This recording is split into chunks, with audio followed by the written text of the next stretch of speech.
Renata teve uma gravidez inesperada. Tem 21 anos, estuda enfermagem e está com 5 meses. A gente não sabe como é que está sendo a reação do corona com as grávidas, né, no feto, na criança. E, enfim, aí tá meio perigoso. De fato, contrair Covid na gravidez é uma preocupação a mais, como relatou a gestante Renata dos Santos no Bom Dia Rio. O Centro de Controle e Prevenção de Doenças dos Estados Unidos detectou um aumento dos casos de partos prematuros de mães infectadas pelo novo coronavírus. O CDC também apontou que a gestação é um fator de alto risco para o agravamento da doença. A chance de uma gestante ser internada foi 62% maior na comparação com mulheres da mesma faixa etária. O percentual de intubações foi 88% maior. Esses e outros dados, inclusive, levaram o secretário de Atenção Básica do Ministério da Saúde, Rafael Parente, a sugerir o adiamento da gravidez. Caso possível, postergar um pouco a gravidez para um melhor momento em que você possa ter a sua gravidez de forma mais tranquila. A gente sabe que na época do Zika, durante 1-2 anos, você teve uma diminuição das gravidezes no Brasil e depois aumentou, é normal. É óbvio que a gente não pode falar isso para alguém que tem 42, 43 anos, mas para uma mulher jovem que pode escolher um pouco ali o seu momento de gravidez, o mais indicado agora é você esperar um pouquinho até a situação ficar um pouco mais calma. Em 15 de março, o Ministério da Saúde relacionou as grávidas com comorbidades entre os grupos prioritários para a vacinação. Gestantes com diabetes, hipertensão, asma, obesidade, doenças cardiovasculares, doenças renais crônicas ou autoimunes, além das imunossuprimidas ou transplantadas, devem ser vacinadas. As demais também podem se vacinar quando chegar a sua vez na fila ou mesmo se pertencerem a outros grupos prioritários, como profissionais de saúde, da educação ou da segurança pública. Ainda há dúvidas sobre possíveis eventos adversos, uma vez que as grávidas não participaram dos estudos clínicos antes da liberação dos imunizantes. Porém, as pesquisas continuaram e as primeiras notícias são animadoras, como explicou a TV Globo o infectologista Lívio Dias. Ainda não temos resultados definitivos, mas temos alguns resultados animadores, especialmente com vacina da Pfizer e da Moderna, que já estavam mais adiantadas em relação à vacinação, mostrando que a vacina é capaz de transmitir anticorpos quando administrada em gestante, produzir anticorpos, e esses anticorpos podem ser passados para o feto, para o recém-nascido. É seguro para as grávidas no Brasil tomarem a vacina contra a Covid? Quais são os riscos e benefícios que entram em jogo para a tomada de decisão das gestantes que não apresentam comorbidades? Quais são as recomendações para a amamentação e para as semanas posteriores ao parto? Esses são os temas do Ao Ponto desta terça-feira. Eu sou o Roberto Maltic, estou com a Carolina Moran e nesse episódio conversamos com a médica Melissa Palmieri, diretora da Sociedade Brasileira de Imunizações. Fique com a gente.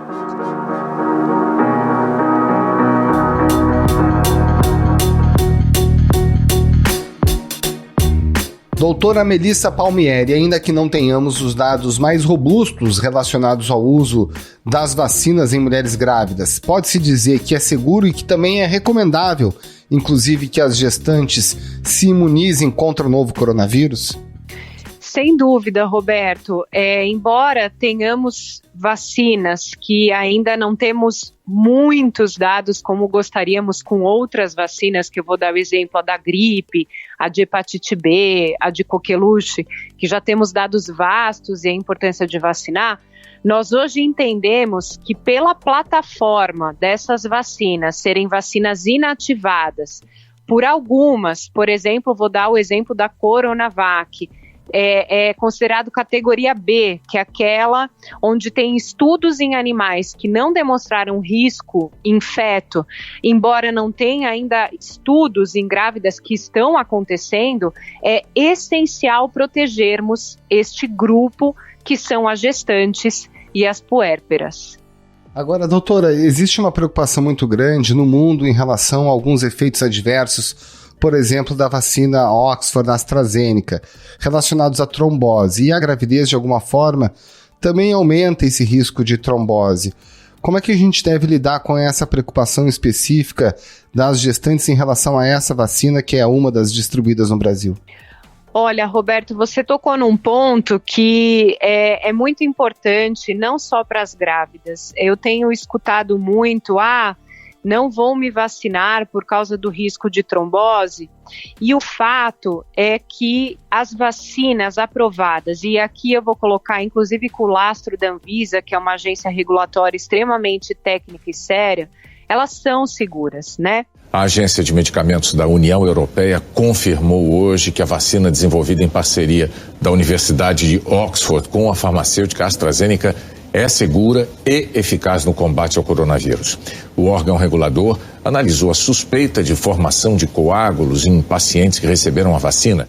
Então, falando até, expandindo um pouco a questão de segurança, que eu acho que é uma preocupação em geral, até esse momento nós temos um expressivo número de pessoas que já receberam algum tipo de vacina de Covid em todo o mundo, né? E a avaliação dessas vacinas no mundo tem demonstrado esse adequado perfil de segurança, e a maioria dos eventos adversos foi dor no local da injeção, febre numa intensidade leve ou moderada, com resolução espontânea num curto período de tempo, que seja 48 a 72 horas.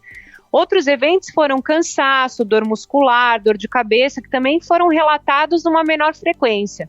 E eventos adversos graves, como reações alérgicas graves, como uma anafilaxia, e agora eu falando da questão de trombose, após a vacinação, ocorreram um pequeno número de casos, em 250 mil pacientes vacinados.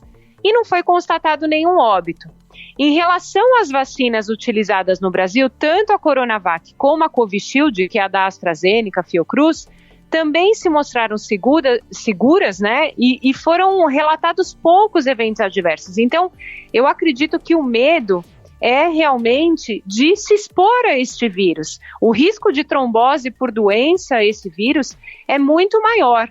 E qualquer vacina nova, lógico, estaremos ainda acompanhando os dados de segurança, e se houver algum, efetivamente, que seja um risco muito importante para a população, é óbvio que a Anvisa vai suspender.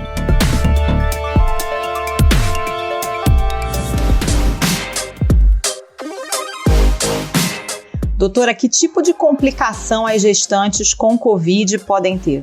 São inúmeras, tá, Carol?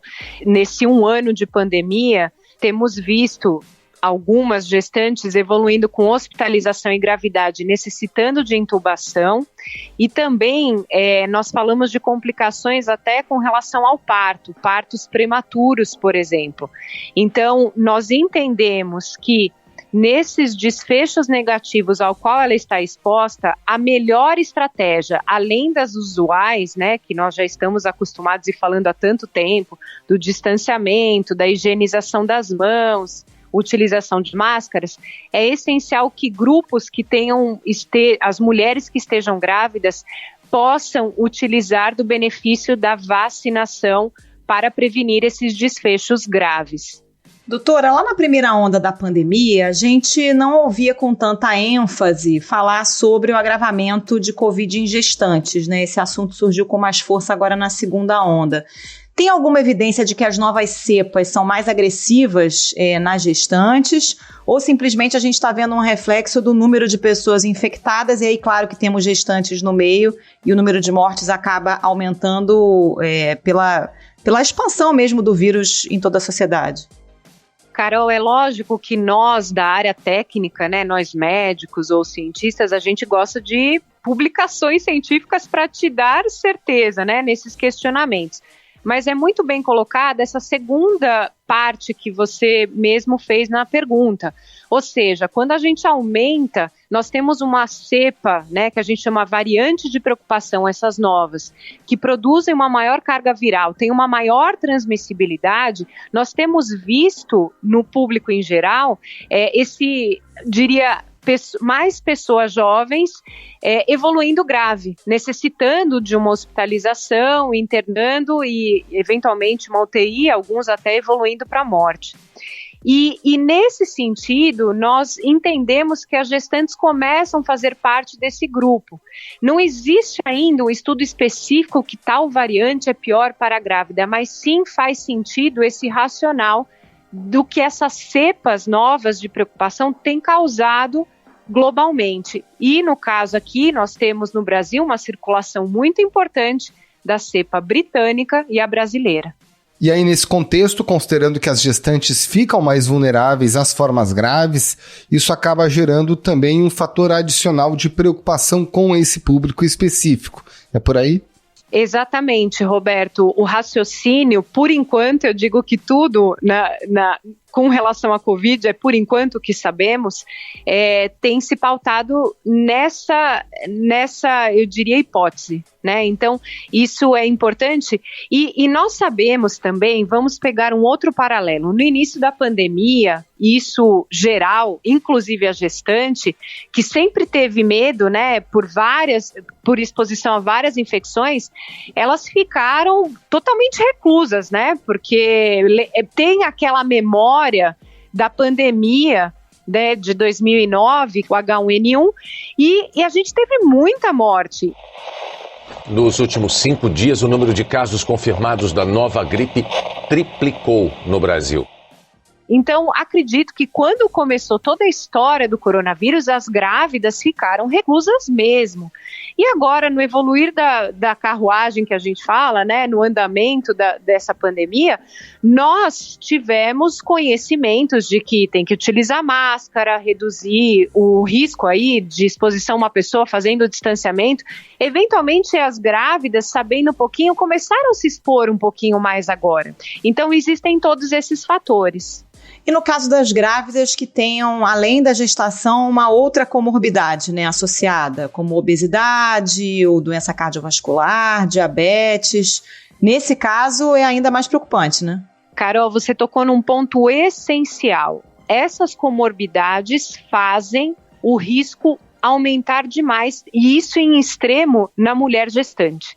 Então, existe uma recomendação importante que gestantes e até lactantes, né, que sejam desses grupos de comorbidade, diabetes, obesidade, hipertensão arterial sistêmica, que são os principais aqui, o ideal é que elas procurem sim se vacinar. É lógico que nada é impositivo, é uma discussão que o médico vai apresentar para ela, mostrando os riscos, e ela vai entender que ao fazer uma vacina de plataforma inativada, ela vai ter o benefício de desenvolver uma resposta imune contra esse vírus se vier a se expor a ele. Então, isso é importante que as gestantes, assim como elas estão atentas, e aqui eu já faço um chamamento das grávidas estarem também se vacinando para a influenza, que já está acontecendo a campanha de gripe este ano.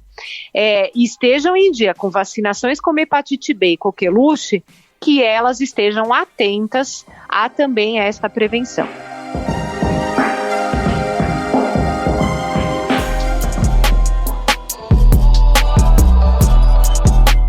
Doutora, na própria resolução do Ministério da Saúde, a gente vê que para os casos das gestantes que não têm comorbidade, há uma recomendação de avaliação de riscos e benefícios antes da tomada de decisão para ir se vacinar ou não.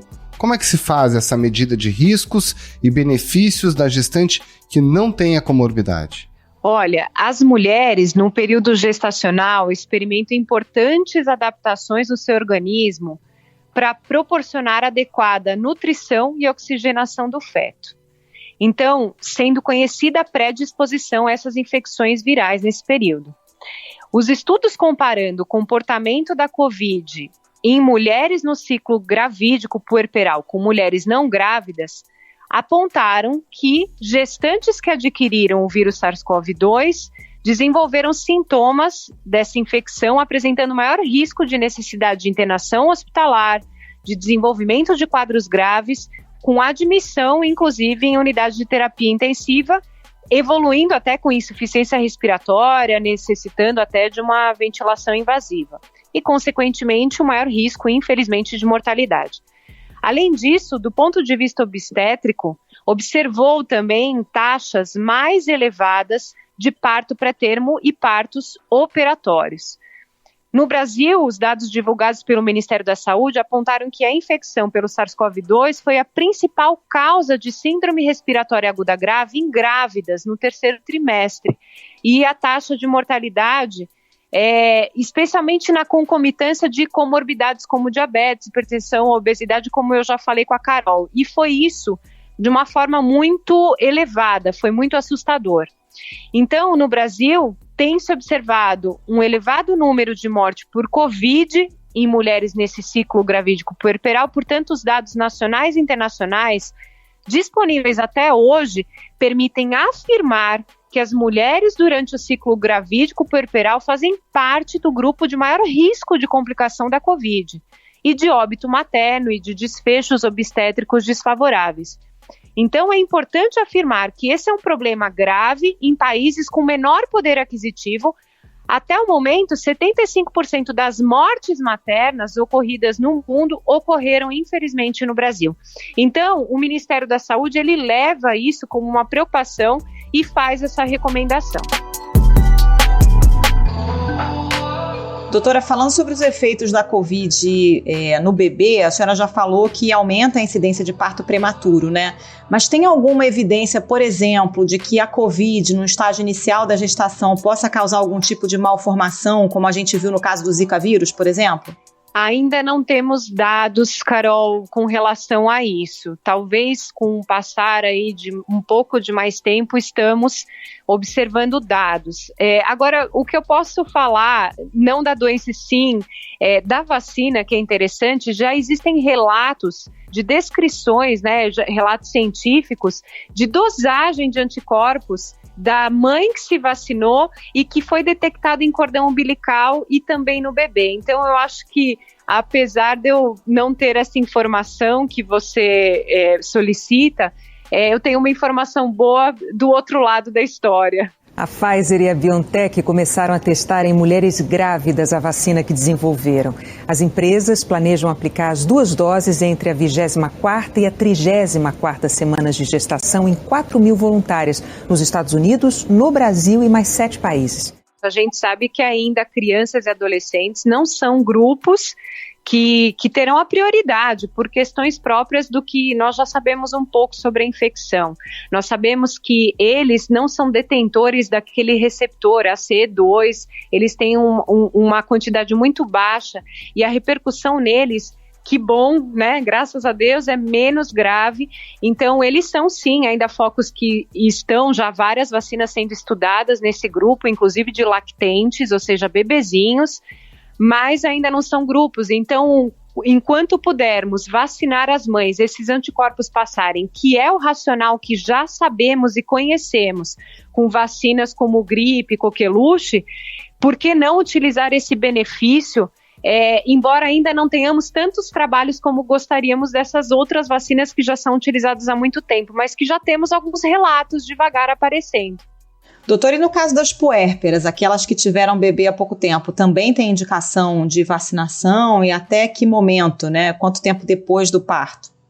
Olha, a segurança e eficácia também das vacinas não foram avaliadas nesse grupo, né? As puérperas, que são as mulheres no período até 45 dias após o parto, pertencentes a um grupo prioritário, já seria o ideal que elas se vacinassem também.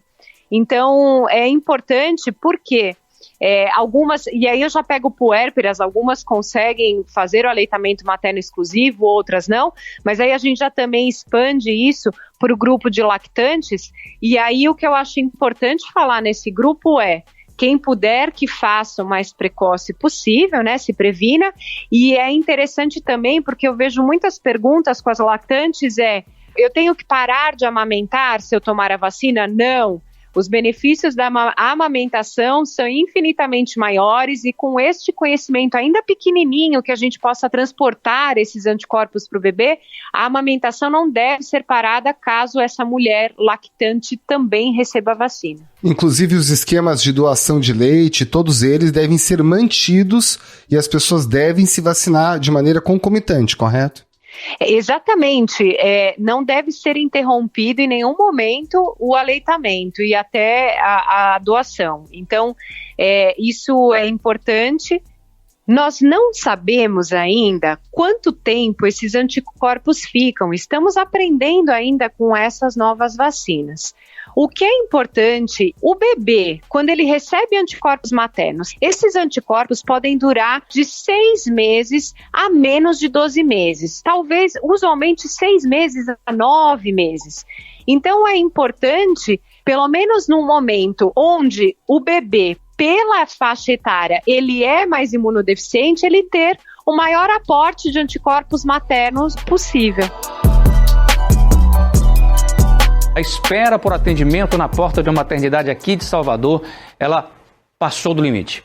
Depois de esperar por mais de 24 horas, preste atenção, 24 horas, um dia inteiro, uma mulher com gravidez de risco viu o filho morrer, logo depois que nasceu.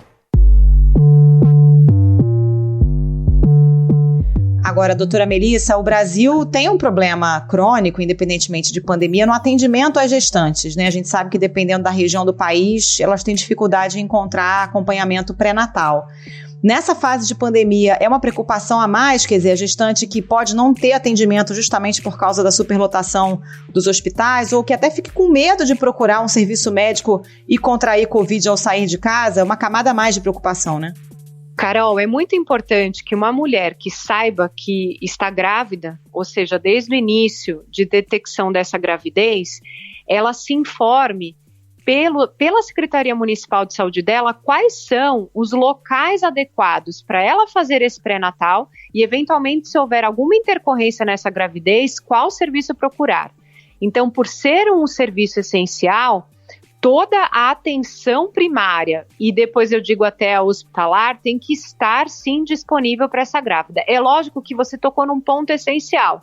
Muitas querem ficar em casa com medo de exposição, mas hoje nós já sabemos que tem que utilizar uma máscara que vede bem o rosto, que faça um distanciamento social, que higienize as mãos e na hora que ela vai para um serviço de saúde, ela esteja com álcool gel em mãos e lá no próprio serviço existem as estratégias de biossegurança implementadas por esses serviços. Então ela não pode ficar em casa com medo, né, totalmente, porque o pré-natal é essencial, ele pode detectar inclusive outras intercorrências que possam acontecer nessa gravidez. Doutora, deixa eu aproveitar que a senhora está aqui conosco hoje e falar um pouquinho mais de vacinas para além das grávidas. O ministro da Saúde, Marcelo Queiroga, em audiência no Senado, fez um alerta importante. Diz que pode ter um hiato aí de segunda dose de Coronavac nos próximos dias devido a um atraso no encaminhamento de IFA para o Instituto Butantan. E, inclusive, fez um apelo aos estados para que não entrem na justiça, porque isso pode gerar um problema sistêmico no ordenamento da distribuição de vacinas. O quanto que preocupa a senhora esse pequeno hiato que pode ser criado por esse atraso na Coronavac? Bom, primeiro que as pessoas que estão com a carteirinha lá se direcionem às unidades, façam um deslocamento que não vai ser efetivada essa vacina. Então, primeiro ponto é que as secretarias municipais de saúde façam uma ampla divulgação, caso isso aconteça, para evitar deslocamentos desnecessários. Segundo, a questão é que, pelo que o próprio ministro coloca, e eu acho importante essa transparência para que nós tenhamos uma mitigação de problemas, é realmente colocar no horizonte quanto de atraso vai acontecer? Porque, de fato, Roberto, os estudos científicos foram para até 28 dias. Então, se a gente postergar um pouquinho, nós vamos ter alguns cenários que nós vamos ter a vacinação em vida real e talvez haver aí alguma efetividade talvez alterada, né? No caso, eu vou dar um exemplo que aconteceu na Inglaterra.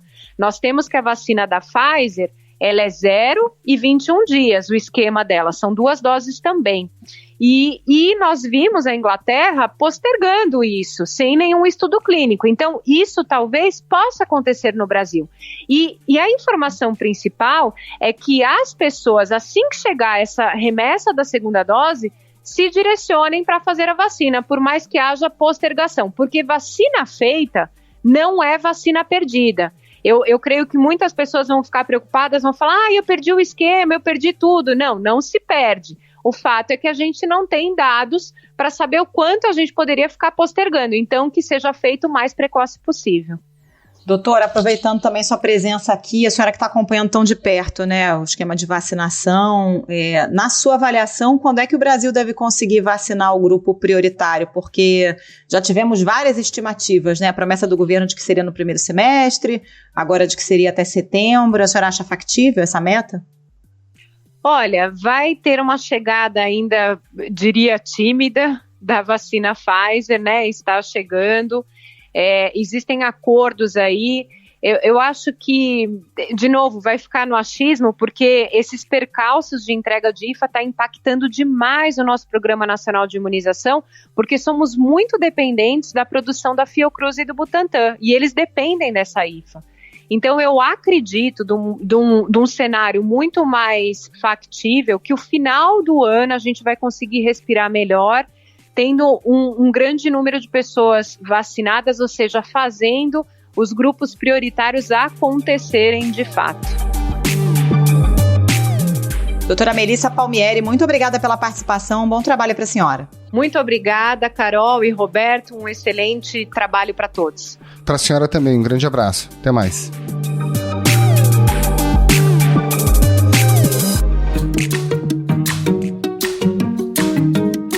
Esse foi o Ponto de Hoje, o podcast diário da redação do Globo. Nessa conversa a gente conta com a participação de toda a equipe do jornal, as mesmas pessoas que levam até você informação e análise de qualidade todos os dias.